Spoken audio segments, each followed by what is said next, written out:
خوش آمدید کہتا ہوں. یہ اخوت میں آپ کا جو آنا ہے، تشریف لانا، یہ ہمارے لیے بڑا اعزاز ہے. ہم آپ کو جرنلسٹ تو الحمدللہ آپ ہیں، لیکن ہم آپ کو اپنا بھائی، دوست اور ساتھی سمجھتے ہیں، کیونکہ میں پہلے دن سے ہی ہم نے کہا تھا کہ جب اخوت کا آغاز ہوا تو اخوت ایک تحریک ہے اور ایک سوچ کا نام ہے، اور ہم سب کا یہ اجتماعی، قومی اور دینی ورثہ بھی ہے. اخوت پر صرف میرا استحقاق یا ہمارے ادارے کا نہیں ہے، مواخات مدینہ آپ کو بھی اتنی عزیز ہے. یہ جو روایت ہے ہماری، تو آپ ہمارے دوست ہیں، ساتھی ہیں. آپ کے توسط سے یہ پیغام دنیا تک پہنچے گا، اور دنیا بھر کو یہ، خاص طور پر بیرون ملک رہنے والے پاکستانیوں کو یہ اعتماد آئے گا. جو ہر وقت وہ پریشان رہتے ہیں کہ پتہ نہیں پاکستان میں کیا ہو رہا ہے، تو حکومت کے اچھے کام ہو رہے ہیں اور ساتھ سول سوسائٹی بھی اچھے کام کر رہی ہے.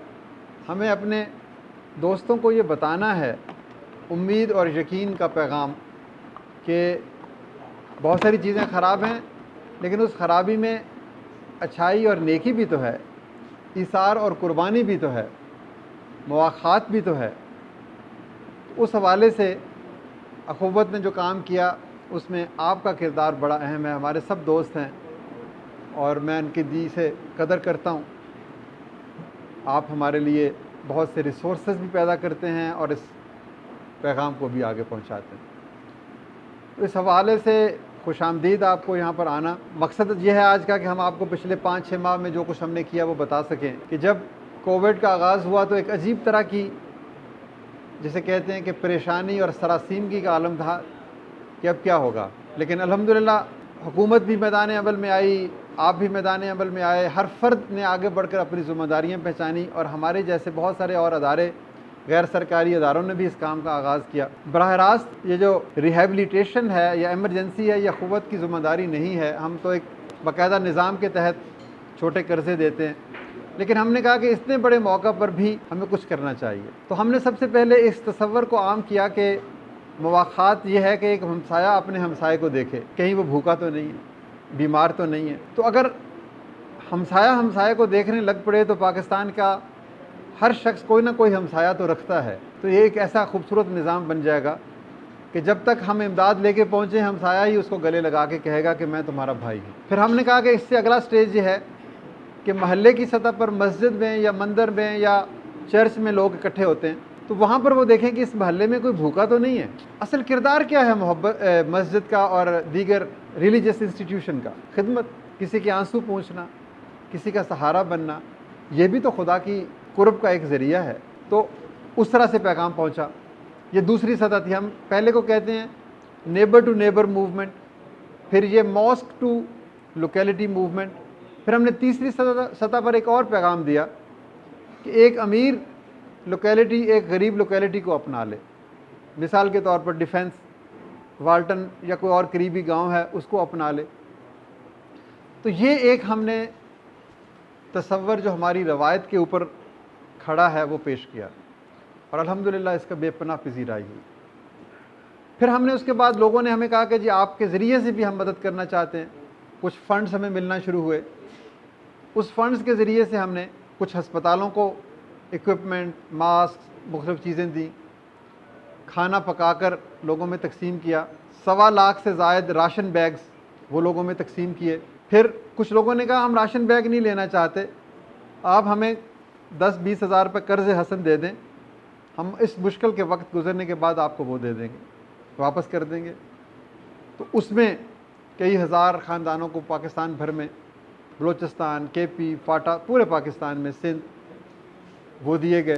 کچھ لوگوں کو جہاں پر راشن بیگ پہنچانا مشکل تھا وہاں پر فائنینشیل سپورٹ ہمارے جو ساتھی ہیں، ہمارے امپلائیز ہیں اخوت کے، انہوں نے دی. پھر اس کے علاوہ گورنر پنجاب چودھری محمد سرور صاحب، ان کی قیادت میں ایک نیٹ ورک بنایا گیا جس کو پنجاب ڈیولپمنٹ نیٹ ورک کہتے ہیں. تو اس نیٹ ورک میں 167 NGOز شامل ہیں. اخوت ہے، الخدمت ہے، LIHS ہے، بہت سارے اور اچھے، آگاہی ہے، چودھری سرور فاؤنڈیشن خود بہت بڑا کام کرتی ہے، وہ فاؤنڈیشن، وہ لوگ ہیں. تو یہ ایک کنسورشیم بن گیا کہ بھئی مل جل کے کام کرے. اتفاق میں برکت ہے. یہ نہ ہو کہ ایک ہی شخص کو بار بار ہر آدمی جا کر مدد دینا لگ پڑے. تو to avoid duplication and wastage of resources یہ نیٹ ورک بنایا گیا. اور ہمیں اعتراف ہے کہ حکومت نے اور گورنر پنجاب نے بے پناہ سپورٹ کی اس معاملے میں، کیونکہ جتنی بھی این جی اوز ہیں یہ غیر سیاسی ادارے ہیں، حکومت کے ساتھ کمپلیمنٹ کرتے ہیں، سپلیمنٹ کرتے ہیں، کیونکہ ہم سمجھتے ہیں کہ جب بھی کوئی مشکل یا کرائسس ہو تو اس میں پوری قوم کو مل کے کام کرنا چاہیے، پرائیویٹ سیکٹر، پبلک سیکٹر اور یہ این جی او یا سول سوسائٹی سیکٹر۔ تو اس حوالے سے پنجاب ڈیولپمنٹ نیٹ ورک کے ساتھ مل کر ہم نے بہت سا کام کیا، اور اس تمام نیٹ ورک کے تحت آپ کو انشاءاللہ خوشی ہوگی سن کے کہ تقریباً 15 لاکھ گھرانوں کو مدد دی گئی راشن بیگز کی صورت میں، اور تقریباً 6 ارب سے زائد کی فلنتھراپی کوآرڈینیٹ ہوئی اس نیٹ ورک کے توسط سے، جس میں اخوت بھی ایک بہت بڑا پارٹنر تھا۔ تو یہ مختصراً وہ منظرنامہ ہے۔ آپ جانتے ہیں کہ اخوت الحمدللہ پاکستان کے 400 شہروں میں کام کرتا ہے، 118 ارب روپوں کے قرضے ہم دے چکے ہیں، 40 لاکھ کے لگ بھگ قرضے ہیں۔ آپ اندازہ کیجئے کہ دنیا میں یہ قرض حسن کا سب سے بڑا پروگرام ہے۔ لوگ یہ کہتے ہوئے، ہمارے دشمن یہ کہتے ہوئے کبھی نہیں جھجکتے کہ جی پاکستان ایپی سینٹر آف ٹیررزم اور فلاں فلاں، لیکن ہمیں ان کو یہ چہرہ بھی دکھانا چاہیے اپنا خوبصورت کہ دنیا کا سب سے بڑا قرض حسن پروگرام ہے۔ 30 لاکھ سے زیادہ گھرانوں کو ہم نے عزت اور آبرو اور احترام سے زندہ رہنے کا پیغام دیا، لینے والوں کو دینے والا بنایا، اور اس میں ایک بہت بڑی رقم حکومت پنجاب نے اور وفاقی حکومت نے اور کے پی حکومت نے اور سندھ نے فراہم کی۔ اب حال ہی میں بلوچستان حکومت بھی اس میں بہت زیادہ دلچسپی لے رہی ہے، گلگت بلتستان اور آزاد کشمیر میں بھی یہ اسکیمیں چل رہی ہیں۔ تو دیکھیں، ایک چھوٹا سا خواب تھا آج سے 20 سال پہلے، تو جب اس کو آپ نے دینی روایات کے ساتھ ہم آہنگ ہو کے آگے بڑھایا تو اس میں برکت آ گئی۔ تو یہ دنیا میں ایک ریفرنس ہے پاکستان کا الحمدللہ، یہ قرض حسن پروگرام۔ اور پھر اس کے علاوہ دنیا بھر میں لوگ دیکھنے کے لیے آتے ہیں کہ یہ بغیر قرضوں کے اس پروگرام میں 99% ریکوری کیسے، یعنی وہ حیرت زدہ ہیں کہ پاکستان کے بارے میں ہمارے تاثر کچھ اور تھا، لیکن یہاں پر تو لوگ ایک دوسرے کی مدد بھی کرتے ہیں اور لوگ پھر دیانتداری کا ثبوت بھی دیتے ہیں۔ اور آپ یہ بھی سن کے خوش ہوں گے کہ پچھلے 5 ماہ میں جب لوگوں کو قرض دینے کا کام کسی حد تک رک گیا تھا کہ بھئی یہ کووڈ ہے، کاروبار نہیں چل رہے، تو اخوت نے اپنے کام کو 3 گنا بڑھا دیا کہ ہم یہ سمجھتے ہیں کہ جو بھی اس اکانومی میں انویسٹ ہوگا اس کے نتیجے میں دولت جنم لے گی اور وہ غریبوں تک پہنچے گی۔ تو یہ پس منظر ہے، آپ بہت اچھی طرح جانتے ہیں۔ میں چاہوں گا کہ آپ کو سوال کرنا چاہیں۔ اخوت کے دوسرے پروگراموں کا میں نے ذکر نہیں کیا، یعنی ہم سینکڑوں بچے بغیر فیس کے پڑھ رہے ہیں، وہ 10 سال بعد فیس ادا کریں گے اور اس فیس سے کوئی اور بچہ پڑھے گا۔ یہ لانگ ٹرم قرض حسن ہے۔ میں آپ سے درخواست کروں گا کہ کسی دن ہماری اس بلڈنگ میں یونیورسٹی کی جو تعمیر کر رہے ہیں وہاں بھی تشریف لائیں۔ 15 ستمبر سے کالجز یونیورسٹیز کھل رہی ہیں، وہاں پر آپ جا کر دیکھیں کہ ہم نے ان بچوں نے بھی پورے پاکستان کے 250 شہروں میں کووڈ کے دنوں میں غریب گھرانوں کو جا کر امداد پہنچائی، یعنی یہ کام ان کو بھی سکھا دیا گیا اور وہ بھی اس تصور کو لے کے آگے بڑھے۔ پھر قرض حسن، لانگ ٹرم قرض حسن، ٹرانسجینڈر ریہیبلیٹیشن پروگرام، پھر آپ کا جو سب سے بڑا ساؤتھ ایشیا کا کلوتھز بینک ہے، 28 لاکھ جوڑے ہم اکٹھے کر کے آگے بہن بھائیوں میں تقسیم کر چکے ہیں۔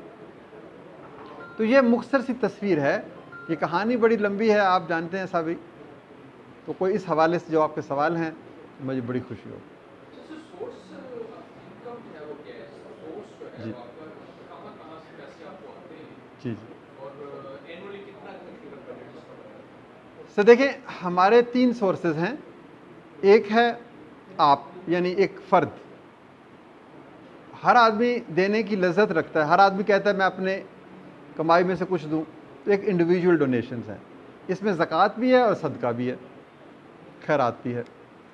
پھر دوسری سطح پر ہے جس کو ہم کہتے ہیں کارپوریٹ سوشل رسپانسبلٹی کے توسط سے، کہ بڑے بڑے ادارے ہیں وہ ڈونیٹ کرنا چاہتے ہیں، اسی میں پھر ہم شامل کر سکتے ہیں بیرون ملک پاکستانیوں کو، وہ بھی ہمیں الحمدللہ زکوٰۃ یا دوسری رقم دیتے ہیں۔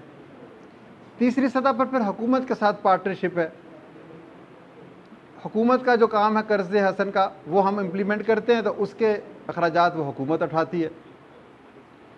تو بنیادی اگر آپ سمجھنا چاہتے ہیں کہ ماڈل یہ ہے کہ ہم کہتے ہیں کہ پاکستان میں 50% لوگ غریب ہیں، تو 50% غریب نہیں ہیں، تو وہ جو غریب ہیں یا غریب نہیں ان کے درمیان اگر مواخات ہو جائے، تو اس لیے ہم انفرادی ڈونیشنز کو بہت زیادہ اہمیت دیتے ہیں کہ ایک شخص جو ہے وہ ایک شخص کی مدد کرنے کے لیے ہمیں ایز اے کنڈیوٹ استعمال کر لے، ہمارے ذریعے سے آگے وہ اس کو بڑھائے۔ جی سر۔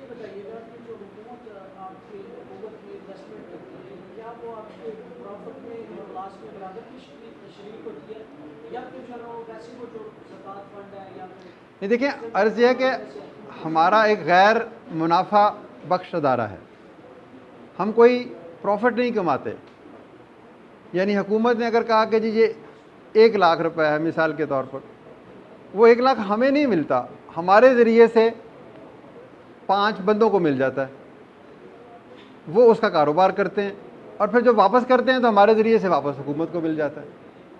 تو اس میں پروفٹ نہ حکومت چاہتی ہے، کیونکہ حکومت نے بھی لوگوں کی مدد کرنی ہے، حکومت کو پروفیٹیبل ادارہ تو نہیں ہے نا، تو ہمارے ذریعے سے جاتا ہے، ہماری جو ایکچول کاسٹ ہوتی ہے وہ حکومت اٹھا لیتی ہے، اگر ہماری کاسٹ بڑھ جاتی ہے تو وہ ہم آپ سے کہتے ہیں کہ جی اس کو، اور ہمارا چونکہ آڈٹ ہوتا ہے بڑا اسٹرکٹ سال کا، تو اس سے پتہ چلتا ہے کہ جی کتنا اخراجات ہوئے اور کتنے ہمیں اس اخراجات کے لیے آپریشنل ایکسپینس ملے۔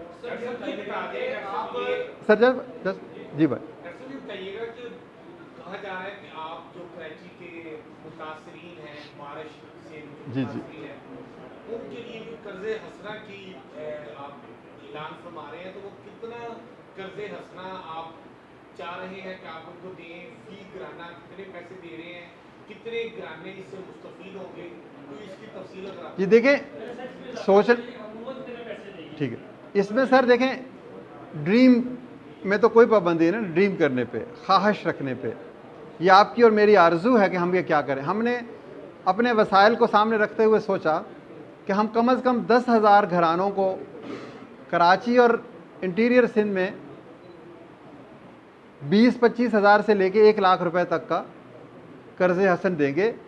اس سے مکان تعمیر نہیں ہوتا، لیکن ان بارشوں میں اگر کسی کی چھت گر گئی ہے، کسی کا نقصان ہو گیا ہے، کوئی بنیادوں میں پانی چلا گیا ہے، کوئی گھر کی چیزیں اور تعمیراتی نقطہ نگاہ سے خراب ہوئی ہیں، تو ہم نے کہا کہ 10,000 گھروں کے ساتھ ہم نے مواخات کرنی ہے۔ وہ 10,000 گھر اندرون سندھ ہوں گے اور کراچی میں ہوں گے۔ یہ جو 10,000 گھر ہم نے سوچے ہیں، یہ ہم حکومت کے وسائل سے ہٹ کر سوچے ہیں کہ یہ وہ وسائل ہم نے اکٹھے کرنے ہیں جو آپ کے ہیں، جو میرے ہیں، جو ہمارے ساتھیوں کے ہیں۔ تو یہ رقم ہم حکومت سے نہیں لیں گے، حکومت شامل کرنا چاہے گی تو بسم اللہ، حکومت کے اپنے بہت سارے پروجیکٹس ہیں، اس کو بھی ہم ضرور کریں گے، کیونکہ ہم باقی بھی حکومت کے ساتھ مل کے کام کرتے ہیں۔ لیکن یہ ہماری اپیل ہے قوم سے کہ سندھ ہمیشہ آگے ہوتا ہے جب بھی پورے پاکستان پہ کسی جگہ پر مشکل پیش آتی ہے۔ جب زلزلہ آتا ہے تو کراچی سے لوگ اٹھ کے کہاں کہاں پر پہنچتے ہیں۔ تو ہم کہتے ہیں کہ اس موقع پر قومی حمیت کا یہ تقاضا ہے کہ ہم اپنے بھائیوں کی ساتھ کھڑے ہوں، وہ اپنے پاؤں پہ خود کھڑے ہو جائیں۔ 10,000 گرانوں کو 1 لاکھ روپے تک پیسے دیں گے، پریشان لوگ متاثرین ہیں، تو ان کی تعداد میں اضافہ بھی ہو سکتا ہے، تو وہ کہیں گے ڈاکٹر صاحب 1 لاکھ دے رہے ہیں تو ہمیں بھی دیں، تو کیا اس تعداد میں کوئی اضافہ کرنے کا بھی وہ تو بالکل جی، دیکھیں اس کا انحصار مجھ پر یا قوت پر نہیں ہے، اس کا انحصار ہم سب پر ہے۔ کیا ہم 10,000 تک بھی پہنچ پائیں گے کہ نہیں پہنچ پائیں گے؟ تو ہم اوپر بھی جائیں گے انشاءاللہ تعالی۔ یہ آپ کی مدد اسی لیے درکار ہے نا کہ اس خوشبو کو پھیلانا ہے ہم نے۔ ڈاکٹر صاحب، لوگوں نے دیکھا کہ سابقہ دور حکومت میں ہمارے اقبال میں بڑے بڑے ایونٹس ہوتے تھے، وزیر اعلیٰ پنجاب آپ کے ایونٹس میں آتے تھے، بڑے بڑے لوگ آتے تھے، ان ایونٹس کی بڑی کمی محسوس ہو رہی ہے. کیا یہ موجودہ حکومت آپ کو اسپیکٹرم کو اس کا لے کے چلنے میں انٹرسٹڈ نہیں ہے؟ آیا اگر انٹرسٹڈ ہے تو ان کی طرف سے کبھی وہ شو آف نہیں ہو رہا؟ تھوڑا سی اس کو نہیں، ایسی بات نہیں ہے. موجودہ حکومت کے کئی ہمارے ایونٹس ہوئے ہیں مساجد میں، جس میں کئی وزراء، صوبائی حکومت کے کئی وزراء نے کی ہے شرکت. پھر پرائم منسٹر ہاؤس میں ایونٹس ہوئے ہیں جس میں خود پرائم منسٹر نے ہمارے ہاؤسنگ لون کی تقریب کو خود انہوں نے اس کا افتتاح کیا تھا. پھر کئی وفاقی وزراء، اسپیکر نیشنل اسمبلی، دوسرے صوبوں کے وزرائے اعلیٰ، سب نے، میں نے جیسے آپ کو عرض کیا کہ بلوچستان کے وزیر اعلیٰ، کے پی کے وزیر اعلیٰ، سب لوگ اس میں سپورٹ کر رہے ہیں، پنجاب کے وزیر اعلیٰ اور ہماری کیبنٹ. تو کچھ بڑا ایونٹ، کچھ سیکورٹی کے کئی مسائل ہوتے ہیں، اب کووڈ کے کچھ مسائل ہیں. تو الحمدللہ ہمارا جو اخوت کا طریقہ کار ہے نا سر، کیونکہ ایک غیر منافع بخش اور غیر سیاسی ادارہ ہے، تو ہمیں اس لیے ہر حکومت پہلے اچھی طریقے سے دیکھتی ہے، آڈٹ کرواتی ہے، اس کے پورے نظام کو سمجھتی ہے. اور الحمدللہ ہم نے آج تک، ہم یہ دعویٰ کرتے ہیں، آپ بھی ہمارے ساتھ دیکھ رہے ہیں کہ کبھی کسی سیاسی جماعت کا نام نہیں لیا. حکومت تو سب کی ہے. اور پھر اسی طرح ہم نے جو قرضے دیے ہیں، الحمدللہ غلطی کوئی بھی کر سکتا ہے، لیکن ہم کبھی بھی، کوئی شخص ایسا نہیں آیا جس نے کہا کہ جی سیاست، برادری، ذات یا رشتہ داری کی بنیاد پر یہ قرضے دیے گئے. تو یہ ایک، آپ بھی ہمارا آڈٹ کرتے ہیں دن رات. آڈیٹر ہی نہیں آڈٹ کرتا، قوم بھی تو آڈٹ کرتی ہے. جو لوگ دیکھتے ہیں، یہ جو 30 لاکھ لوگ ہیں جن کو یہ قرضے ملے، یہ 1.5 کروڑ لوگ بنتے ہیں. تو وہ اسی معاشرے میں رہتے ہیں. خدا نہ خواستہ اگر کسی سے کوئی غلط پریکٹسز ہوں تو فوراً منظر عام پہ آ جاتی ہیں.